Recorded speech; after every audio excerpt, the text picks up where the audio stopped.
हाय दोस्तों, welcome to finance family. आज के हमारे वीडियो में आप सभी का बहुत बहुत स्वागत है।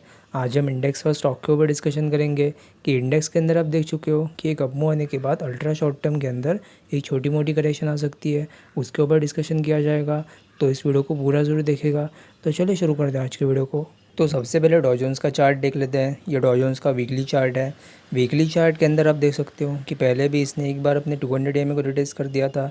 ये जो ब्लैक लाइन आप देख रहे हो यानी कि 200 EMA, इसको एक बार फिर से एक बार रिटेस्ट कर सकता है। तो ज़रूर इसको ध्यान रखिएगा। हालांकि ये स्ट्रेट लाइन में नहीं होगा, बीच में इसके अंदर बाउंस भी आ सकता है, लेकिन फिर भी काफ़ी हद तक चांसेस बन चुके हैं कि एक बार की डॉ जोन्स अपने 200 EMA को रिटेस्ट कर सकता है। तो एक बार इसी का डेली चार्ट भी देख लेते हैं। डेली चार्ट के अंदर आप देख सकते हो कि काफ़ी बड़ी कैंडल इसके अंदर फॉर्म हो गई थी, लेकिन इसके अंदर इतनी बड़ी कैंडल फॉर्म होने के बाद भी हमारे यहाँ पर उतना फॉल नहीं आया था। लेकिन उसके बाद भी नीचे इसने काफ़ी अच्छी कैंडल फॉर्म कर दी है, यानी कि प्रीवियस कैंडल काफ़ी अच्छी फॉर्म हो चुकी है। एक हैमर टाइप कैंडल भी हो सकती है। तो ज़रूर इसको ध्यान रखिएगा। अल्ट्रा शॉर्ट टर्म के अंदर इसके अंदर एक बाउंस पॉसिबल हो सकता है। तो एक बार निफ्टी का चार्ट देख लेते हैं। ये निफ्टी का डेली चार्ट है। डेली चार्ट के अंदर इसने लास्ट दो कैंडल काफ़ी ख़राब फॉर्म कर दी है, यानी कि लास्ट दो कैंडल्स के अंदर इसने तो फॉल दिखाई दिया वो काफ़ी ज़्यादा है। तो ज़रूर इसका ध्यान रखिएगा। लेकिन जैसा कि हम प्रीवियस वीक से बात करते आ रहे थे कि एक बार के लिए ये अपना रनिंग फ्लैट भी फॉर्म कर सकता है, यानी कि रनिंग फ्लैट के अंदर हाइयर हाई भी लगना कॉमन है और हाइयर हाई के साथ एक हाइयर लो भी लग सकता है। लेकिन वो पूरे फेज़ के अंदर एक करेक्शन का फेज़ होगा, यानी कि हाइयर हाई हाइयर लो तो लगेंगे, यानी कि पूरे फेज़ के अंदर ये अप ट्रेंड नहीं होगा, लेकिन अप ट्रेंड ना होने के बावजूद भी ये एक करेक्शन फेज़ के अंदर होगा। तो एक बार इसी का 1 आवर का भी चार्ट देख लेते हैं। ये इसका 1 आवर का चार्ट है। 1 आवर के चार्ट के अंदर आप देख सकते हो कि पहले भी इसने 1 आवर के टाइम फ्रेम के ऊपर 200 EMA को रिटेस्ट कर दिया था और एक बार फिर से इन्हें 200 EMA को रिटेस्ट करने आ चुका है। तो ज़रूर इसको ध्यान रखिएगा। अगर यहाँ पर थोड़ी मोटी कंसोलिडेशन हो जाती है और उस कंसोलिडेशन के अंदर अगर मूविंग एवरेजेस यहाँ पर कंप्लीट स्क्वीज हो जाते हैं, तो यहीं पर इसने करेक्शन ख़त्म करके एक अपमूव इसके अंदर स्टार्ट हो सकती है। तो ज़रूर इसको ध्यान रखिएगा। 1 आवर का चार्ट काफ़ी अच्छा फॉर्म हो चुका है। लेकिन हम इसके अंदर जैसा कि बात करते आ रहे थे कि ABC के अंदर एक करेक्शन ख़त्म कर सकता है, तो A वेव यहाँ पर ख़त्म हो चुकी है, B वेव भी यहाँ पर ख़त्म हो चुकी है और C वेव भी काफ़ी हद तक चांसेस बन चुके हैं कि C वेव यहीं पर ख़त्म करके एक अपमूव इसके अंदर स्टार्ट हो सकती है। तो एक बार इसी का 3 मिनट्स का भी चार्ट देख लेते हैं। 3 मिनट्स के चार्ट के अंदर आप देख सकते हो कि पहले तो इसने एक टॉप बनाया था। एक बार टॉप बनाने के बाद इसने 5 स्टेजेस के अंदर इतनी करेक्शन ख़त्म कर दी, यानी कि 1 2 3 4 और 5 स्टेजेस के अंदर इसने करेक्शन ख़त्म कर दी है। हालांकि जो 1 यहाँ पर मार्क किया हुआ है वो 1 अपने लोअर लो में नहीं है, यानी कि वो अपने लोएस्ट पॉइंट पे नहीं है, उसका थोड़ा सा ऊपर है। इसको हम 5th फेलियर भी बोल सकते हैं। तो ज़रूर इसको ध्यान रखिएगा। C वेव यहाँ पर 5 स्टेजेस के अंदर ख़त्म हो चुकी है और अगर यहीं पर एक कंसोलिडेशन हो जाती है, यानी कि 1 आवर के टाइम फ्रेम के ऊपर अगर वहाँ पर एक छोटी मोटी कंसोलिडेशन हो जाती है, 1 आवर के टाइम फ्रेम के ऊपर मूविंग एवरेज स्क्वीज हो जाता है, तब आप ये मान सकते हो कि निफ्टी के अंदर करेक्शन ख़त्म होने के बाद एक अपमूव वहाँ पर स्टार्ट हो सकती है। तो ज़रूर इसका ध्यान रखिएगा। इसका चार्ट काफ़ी अच्छा फॉर्म हो चुका है और काफ़ी हद तक चांसेस बन चुका है कि एक करेक्शन ख़त्म करके यहीं से एक अपमूव इसके अंदर स्टार्ट हो सकती है। तो एक बार निफ्टी इंफ्रा का भी चार्ट देख लेते हैं। ये निफ्टी इंफ्रा का डेली चार्ट है। डेली चार्ट के अंदर हालांकि ऊपर चला गया था, लेकिन काफ़ी हद तक चांसेस बन चुके हैं कि ये भी अपनी करेक्शन यहीं पर ख़त्म करके एक अपमूव इसके अंदर स्टार्ट हो सकती है। और जैसे ही यहाँ पर ब्रेकआउट कंफर्म हो जाएगा 5350 के ऊपर, जैसे इसके अंदर ब्रेकआउट कंफर्म हो जाएगा, तब काफ़ी हद तक ये चांसेस बन चुके होंगे कि इसके अंदर एक अपमूव स्टार्ट हो सकती है और ये लॉन्ग टर्म के अंदर निफ्टी को आउट परफॉर्म कर सकता है। साथ ही साथ अगर शॉर्ट टर्म के अंदर इसने अपमूव स्टार्ट कर दी तो पूरी 1 साल की करेक्शन होगी, यानी कि 1 साल के अंदर इसने टाइम वाइज करेक्शन ख़त्म की है। एक टाइम वाइज करेक्शन ख़त्म होने के बाद एक काफ़ी अच्छी अपमूव इसके अंदर स्टार्ट हो सकती है। तो एक बार बैंक निफ्टी का भी चार्ट देख लेते हैं। ये बैंक निफ्टी का डेली चार्ट है। डेली चार्ट के अंदर ये भी काफ़ी ऊपर आ चुका है। हालांकि हम बैंकिंग स्टॉक की बात करेंगे कि बैंकिंग स्टॉक के अंदर एक काफ़ी अच्छी अपमूव स्टार्ट हो सकती है। बैंकिंग स्टॉक के साथ बैंक निफ्टी के अंदर भी काफ़ी अच्छा ऊपर आ चुका है। तो ज़रूर इसको ध्यान रखिएगा। बैंक निफ्टी के अंदर हो सकता है कि शॉर्ट टर्म के अंदर अंडर परफॉर्म करे, लॉन्ग टर्म के अंदर भी अंडर परफॉर्म कर सकता है, लेकिन इसके नीचे आने के चांसेस काफ़ी कम है। तो एक बार निफ्टी आईटी का भी चार्ट देख लेते हैं। ये निफ्टी आईटी का डेली चार्ट है। डेली चार्ट के अंदर ये मूविंग एवरेजेस के काफ़ी नीचे काम कर रहा है, लेकिन फिर भी एक और चीज़ जो कि यहाँ पर नोटिस करने की ज़रूरत है कि बहुत सारे स्टॉक के अंदर वहाँ पर करेक्शन ख़त्म हो सकती है। अगर स्टॉक्स के अंदर वहाँ पर करेक्शन ख़त्म हो जाती है तो कहीं ना कहीं निफ्टी आईटी के अंदर भी करेक्शन ख़त्म करके एक अप मूव इसके अंदर स्टार्ट हो सकती है। तो ज़रूर इसको ध्यान रखेगा। निफ्टी आईटी के बजाय हमें स्टॉक को ज़्यादा ध्यान रखना है। अगर स्टॉक्स के अंदर वहाँ पर करेक्शन ख़त्म हो जाती है तो निफ्टी आईटी के अंदर भी करेक्शन ख़त्म करके एक अप मूव स्टार्ट हो सकती है। तो एक बार निफ्टी मेटल का भी चार्ट देख लेते हैं। ये निफ्टी मेटल का डेली चार्ट है। डेली चार्ट के अंदर ये काफ़ी अच्छा ऊपर आ चुका है। एक टाइम वाइज करेक्शन यहाँ पर हो चुकी है। हालांकि बीच में आप देख सकते हो कि बीच में एक बार इसने फॉल भी दिखाई दिया था, लेकिन वो भी कोई प्रॉब्लम नहीं है। बीच में इसने मूविंग एवरेजेस के नीचे आने की भी कोशिश की थी, लेकिन ज़्यादा नीचे टिक नहीं पाया। एक अप मूव इसके अंदर स्टार्ट हो चुकी है और अब जाकर ये मूविंग एवरेजेस के भी ऊपर आ चुका है। साथ ही साथ यहाँ पर मूविंग एवरेजेस का क्रॉस ओवर भी कंप्लीट हो चुका है। ऊपर जाने के बाद छोटे टाइम फ्रेम के ऊपर यानी कि 30 मिनट्स के टाइम फ्रेम के ऊपर इसने ट्रायंगल पैटर्न भी फॉर्म कर दिया था, जिसका ब्रेकआउट ऊपर के साइड आ चुका है। तो ज़रूर इसका ध्यान रखिएगा। इसका भी लॉन्ग टर्म का चार्ट काफ़ी अच्छा है और शॉर्ट टर्म के अंदर डेली टाइम फ्रेम के ऊपर यहीं पर करेक्शन खत्म करके एक अप मूव इसके अंदर स्टार्ट हो सकती है। तो एक बार निफ्टी पीएसयू बैंक इंडेक्स का भी चार्ट देख लेते हैं। निफ्टी पीएसयू बैंक इंडेक्स के आपको खास ध्यान रखना है। साथ ही साथ बैंकिंग स्टॉक के अंदर पीएसयू बैंकिंग स्टॉक के अंदर आपको काफ़ी अच्छा ध्यान रखना है, क्योंकि इनके अंदर बहुत अच्छे रिफॉर्म हो चुका है और अब जाकर इनके अंदर एक अप मूव स्टार्ट हो सकती है। साथ ही साथ अगर कैपेक्स साइकिल के अंदर इनको ग्रो करना है तो कैपेक्स साइकिल के अंदर बहुत सारे स्टॉक जो कि ग्रो कर सकता है, यानी कि capital goods, infrastructure, metal, cement, साथ ही साथ बैंकिंग स्टॉक को भी काफ़ी अच्छा एडवांटेज मिल सकता है। तो ज़रूर इसका ध्यान रखिएगा। पीएसयू बैंक के अंदर एक काफ़ी अच्छी अप मूव आ सकती है। हालांकि प्राइवेट बैंक को भी फ़ायदा मिल सकता है, लेकिन उसके बाद भी प्राइवेट बैंक के अंदर खास करके कोटक बैंक और एचडीएफसी बैंक, इन दोनों के अंदर प्रीवियसली अप मूव काफ़ी अच्छी आ चुकी थी। तो अब जाकर उनके अंदर एक अंडर परफॉर्मेंस हो सकती है, लेकिन लॉन्ग टर्म के अंदर पीएसयू बैंक के अंदर पहले से ही एक अंडर परफॉर्मेंस हो चुकी है। तो अब जाकर उनके अंदर एक आउट परफॉर्मेंस हो सकती है। तो ज़रूर इसका ध्यान रखिएगा। Nifty PSU bank index Nifty को काफ़ी अच्छा आउट परफॉर्म कर सकता है।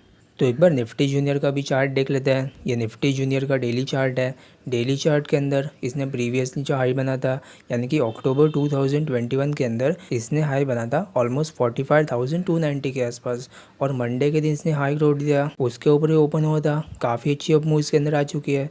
तो ज़रूर इसका ध्यान रखिएगा। पहले इसने निकलना स्टार्ट कर दिया और अब जाकर इसने अपने लाइफ टाइम हाई भी क्लेम कर दिया। जो रेजिस्टेंस यहाँ पर मार्क किया हुआ था ऑलमोस्ट 44,000 के आसपास, वही लेवल अब जाकर एक सपोर्ट की तरह काम कर सकता है और एक अप मूव इसके अंदर स्टार्ट हो सकती है। और कहीं ना कहीं इसी पॉइंट के ऊपर इसके अंदर भी करेक्शन खत्म हो सकती है, क्योंकि इसके अंदर सपोर्ट लेवल मौजूद है और इसी लेवल के ऊपर सपोर्ट लेके एक अप मूव इसके अंदर स्टार्ट हो सकती है। साथ ही साथ निफ्टी के अंदर 1 आवर के टाइम फ्रेम के ऊपर ये 200 EMA का भी सपोर्ट ले सकता है, यानी कि निफ्टी का भी सपोर्ट काफ़ी नज़दीक है। ये भी अपने सपोर्ट के आसपास काम कर रहा है। तो ज़रूर इसको ध्यान रखिएगा। इसके अंदर भी लॉन्ग टर्म के लिए काफ़ी अच्छी अप मूव स्टार्ट हो सकती है। तो एक बार निफ्टी मिड कैप का भी चार्ट देख लेते हैं। ये निफ्टी मिड कैप का डेली चार्ट है। डेली चार्ट के अंदर इसने भी ट्रेंड लाइन क्रॉस कर दिया, ब्रेकआउट कन्फर्म हो चुका है और एक ब्रेकआउट कन्फर्मेशन के बाद ये ट्रेंड लाइन के ऊपर सस्टेन भी हो चुका है, जो कि काफ़ी पॉजिटिव चीज़ है। तो ज़रूर इसको ध्यान रखिएगा। ये भी लॉन्ग टर्म के लिए काफ़ी अच्छी परफॉर्मेंस स्टार्ट कर सकता है। अगर आप इसका भी लॉन्ग टर्म का चार्ट देखो तो ये भी 2018, 19 और 20 लगातार 3 साल ये करेक्शन कर रहा था। 2020 के अंदर इसने ब्रेकआउट कन्फर्म कर दिया और एक अप मूव आने के बाद एक फिर से एक बार करेक्शन के अंदर एंटर कर चुका है। इसका लॉन्ग टर्म का चार्ट काफ़ी अच्छा है और शॉर्ट टर्म के अंदर यहीं पर करेक्शन खत्म करके एक अप मूव इसके अंदर स्टार्ट हो सकती है। तो एक बार निफ्टी स्मॉल कैप का भी चार्ट देख लेते हैं। ये निफ्टी स्मॉल कैप का डेली चार्ट है। डेली चार्ट के अंदर इसने मूविंग एवरेजेस क्रॉस कर दिए है और मूविंग एवरेजेस के काफ़ी ऊपर टिक चुका है, लेकिन हाल फिलहाल के 2-3 दिन के अंदर इसने 10,000 का भी लेवल पार कर दिया था, लेकिन 10,000 के ऊपर टिक नहीं पाया। वहीं से इससे नीचे आना स्टार्ट कर चुका है। अभी ऑलमोस्ट 9,800 के आसपास ट्रेड कर रहा है, लेकिन इसका लाइफ टाइम हाई ऑलमोस्ट 12,000 के आसपास है। तो ज़रूर इसको ध्यान रखिएगा। ये भी लॉन्ग टर्म के लिए काफ़ी अच्छी परफॉर्मेंस दे सकता है। हालांकि stock specific small cap stock के अंदर काफ़ी अच्छी अप मूव आ चुकी है, लेकिन ब्रॉडर स्टॉक के अंदर यानी कि निफ्टी स्मॉल कैप 100 के अंदर एक शॉर्ट टर्म के अंदर अंडर परफॉर्मेंस हो चुकी है। ये काफ़ी अच्छा प्राइस वाइज करेक्शन कर चुका है। हालांकि बाकी इंडेक्सेस टाइम वाइज करेक्शन कर रहे थे, लेकिन निफ्टी स्मॉल कैप 100 के अंदर एक प्राइस वाइज करेक्शन हो चुकी है। तो ज़रूर इसको ध्यान रखिएगा। ये भी लॉन्ग टर्म के लिए काफ़ी अच्छी आउट परफॉर्मेंस दे सकता है। तो एक बार सीमेंट कंपनी के भी स्टॉक देख लेते हैं। सबसे पहले अल्ट्राटेक सीमेंट का चार्ट देख लेते हैं। ये अल्ट्राटेक सीमेंट का डेली चार्ट है। डेली चार्ट के अंदर ये मूविंग एवरेजेस के ऊपर टिक चुका है। हालांकि लास्ट कैंडल काफ़ी ख़राब फॉर्म हो चुकी है, लेकिन इसके अंदर कोई प्रॉब्लम नहीं है, ये अभी भी मूविंग एवरेजेस के ऊपर ही काम कर रहा है। जैसे ही यहाँ पर और थोड़ी छोटी मोटी कैंडल्स फॉर्म हो जाएगी, जैसे ही यहाँ पर थोड़ी कंसोलिडेशन हो जाएगी, ये भी ऊपर निकलना स्टार्ट कर सकता है। और कहीं ना कहीं इसके अंदर कन्फर्मेशन मिल चुकी है, साथ ही साथ बाकी सीमेंट स्टॉक के अंदर भी कन्फर्मेशन मिल चुकी है कि अपमूव इस पूरे सेक्टर के अंदर स्टार्ट हो सकती है। तो ज़रूर इसका ध्यान रखिएगा। अल्ट्राटेक सीमेंट के अंदर भी काफ़ी अच्छी परफॉर्मेंस आ सकती है। तो एक बार एसीसी सीमेंट का भी चार्ट देख लेते हैं। ये भी इसका डेली चार्ट है। डेली चार्ट के अंदर पहले तो नीचे इसने मूविंग एवरेज स्क्वीज़ कर दी है, और मूविंग एवरेजेस को स्क्वीज़ करने के बाद एक अपमूव इसके अंदर स्टार्ट हो चुकी है। जो प्रीवियस है यहाँ पर मार्क किया हुआ है ऑलमोस्ट 2586 के आसपास, वहीं पर इसने सपोर्ट लिया। और कल के दिन इसकी भी कैंडल काफ़ी बड़ी फॉर्म हो चुकी है, लेकिन यहीं पर सपोर्ट लेके एक अपमूव इसके अंदर स्टार्ट हो सकती है। तो ज़रूर इसका ध्यान रखिएगा। इसका भी लॉन्ग टर्म का चार्ट काफ़ी अच्छा है। लॉन्ग टर्म के अंदर पहले से इसके अंदर एक अंडर परफॉर्मेंस हो चुकी है, तो अब जाकर इसके अंदर एक आउट परफॉर्मेंस स्टार्ट हो सकती है। तो एक बार अंबुजा सीमेंट का भी चार्ट देख लेते हैं। ये अंबुजा सीमेंट्स का डेली चार्ट है। डेली चार्ट के अंदर ये भी काफ़ी अच्छा ऊपर आ चुका है। जो रेजिस्टेंस यहाँ पर मार्क किया हुआ था ऑलमोस्ट 440 के आसपास, उसने ब्रेकआउट कंफर्म कर दिया, और अभी ऑलमोस्ट लाइफ टाइम हाई के आसपास ट्रेड कर रहा है। अंबुजा सीमेंट के अंदर भी काफ़ी अच्छी अपमूव स्टार्ट हो सकती है। तो एक बार जेके लक्ष्मी सीमेंट का भी चार्ट देख लेते हैं। ये भी इसका डेली चार्ट है। डेली चार्ट के अंदर ये भी पहले अपने मूविंग एवरेजेस के नीचे काम कर रहा था। हालांकि पहले तो ये टाइम वाइज करेक्शन कर रहा था, लेकिन अब जाकर ये मूविंग एवरेजेस के ऊपर आ चुका है। नीचे इसने काफ़ी अच्छी कंसोलिडेशन कर दी।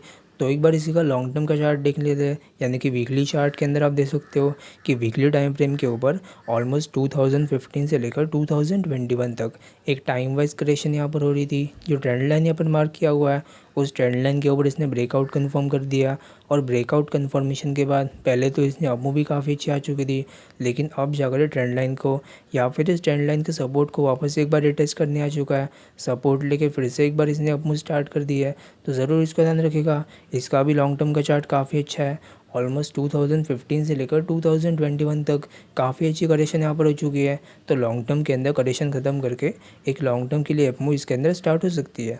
तो एक बार विशाखा इंडस्ट्रीज़ का भी चार्ट देख लेते हैं। ये इसका वीकली चार्ट है। वीकली चार्ट के अंदर आप देख सकते हो कि 2018 के अंदर इसने फॉल दिखाई दिया था। 2020 तक ये फॉल कंटिन्यू रहा, लेकिन बाद में जाकर इसने अपमूव भी स्टार्ट कर दी, और 2018 को हाई कर रिटेस्ट करके वापस एक बार करेक्शन के अंदर अंडर कर चुका है। तो एक बार इसी का डेली चार्ट भी देख लेते हैं। डेली चार्ट के अंदर आप देख सकते हो कि डेली टाइम फ्रेम के ऊपर पहले तो ये मूविंग एवरेजेस के नीचे काम कर रहा था, लेकिन अब जाकर ये मूविंग एवरेजेस के ऊपर आ चुका है। और अगर ऐसे अगर इसने अपमूव स्टार्ट कर दी, तो अब जाकर इसके अंदर एक मूविंग एवरेजेस का क्रॉसओवर भी देखा जा सकता है। तो ज़रूर इसको ध्यान रखिएगा। इसका भी लॉन्ग टर्म का चार्ट काफ़ी अच्छा है। हालांकि उतनी बड़ी कंपनी नहीं है, ऑलमोस्ट 1100 करोड़ का मार्केट कैप है, तो काफ़ी छोटी कंपनी है, एक स्मॉल कैप स्टॉक है, लेकिन उसके बाद भी एक अपमूव इसके अंदर स्टार्ट हो सकती है। तो एक बार इंडिया सीमेंट का भी चार्ट देख लेते हैं। ये इंडिया सीमेंट्स का मंथली चार्ट है। मंथली चार्ट के अंदर आप यहाँ पर देख सकते हो कि पहले तो इसने 2008 का फॉल दिखाई दिया था, बाद में 2018 के अंदर इसने फॉल दिखाई दिया, और अब जाकर इसका ब्रेकआउट भी आ चुका है। हालांकि इसने अभी तक क्लोजिंग नहीं दी, यानी कि अगर ये पूरा सितंबर का महीना इस ट्रेंड लाइन के ऊपर क्लोजिंग दे देता है, एक रेजिस्टेंस के ऊपर पूरा महीना क्लोजिंग कर देता है, तब आप ये मान सकते हो कि इसके अंदर एक कन्फर्मेशन मिल चुकी है, और एक कन्फर्मेशन के बाद एक अपमूव इसके अंदर स्टार्ट हो सकती है। तो ज़रूर इसका ध्यान रखिएगा। इसका भी लॉन्ग टर्म का चार्ट काफ़ी अच्छा है, और एक लॉन्ग टर्म के अंदर अपमूव इसके अंदर स्टार्ट हो सकती है। तो एक बार PSU बैंक्स के भी चार्ट देख लेते हैं। सबसे पहले SBI का चार्ट देख लेते हैं। ये SBI का डेली चार्ट है। डेली चार्ट के अंदर आप देख सकते हो कि SBI के अंदर एक काफ़ी अच्छी अपमूव स्टार्ट हो चुकी है। यहीं पर इसने मूविंग एवरेजेस स्क्वीज़ कर दिए है, और मूविंग एवरेजेस को स्क्वीज़ करने के बाद एक अपमूव इसके अंदर स्टार्ट हो चुकी है। इसका भी लॉन्ग टर्म का चार्ट काफ़ी अच्छा है, यानी कि इसका मंथली चार्ट काफ़ी अच्छा है। और PSU बैंक के अंदर गवर्नमेंट के द्वारा काफ़ी अच्छे रिफॉर्म हो चुके हैं। इनका NPA काफ़ी कम हो चुका है, फ्रॉड के रेशो काफ़ी कम हो चुके हैं, इसके नंबर काफ़ी इंप्रूव हो चुके हैं, बैलेंस शीट काफ़ी इंप्रूव हो चुकी है। और 2021 के अंदर आपने देखा होगा कि बहुत सारे PSU बैंक के अंदर प्रॉफिट ऑलमोस्ट 100% 200% भी राइज हो रहा था। इसका मेन रीज़न ये है कि बैड डेब्ट जो कि इन्हें दिए होते हैं, वो बैड डेब्ट्स 2021 के अंदर रिकवर होना स्टार्ट हो गए। अगर बैड डेब्ट यहाँ पर रिकवर हो जाता है, यानी कि प्रीवियसली 2015, 2014 या फिर उसके पहले जो इन्होंने लोन्स बांटे थे, उसमें से बहुत सारे लोन रिटर्न नहीं आए, तो जो लोन यहाँ पर रिटर्न नहीं आए उनको नेट लॉस करके एक बैड डेब्ट रिकवर कर दिया। और जो बैड डेब्ट यहाँ पर रिकवर हो चुके हैं, जो प्रीवियसली एक बैड डेब्ट्स थे, वो 2021 के अंदर रिकवर होना स्टार्ट हो गए, जो कि डायरेक्टली प्रॉफिट के अंदर ऐड होना स्टार्ट हो गए। तो इसी के कारण 2021 के अंदर बैड डेब्ट्स काफ़ी अच्छे रिकवर हो चुका है बैड बैंक, साथ ही साथ इंसॉल्वेंसी एंड बैंक्रप्सी कोड के द्वारा यहाँ पर काफ़ी अच्छी रिकवरी आ चुकी है। तो ज़रूर इसको ध्यान रखिएगा। इनके भी बैलेंस शीट काफ़ी हद तक क्लियर हो चुके हैं। साथ ही साथ कैपेक्स साइकिल के अंदर बैंकिंग स्टॉक के अंदर ही काफ़ी अच्छी ग्रोथ आ सकती है।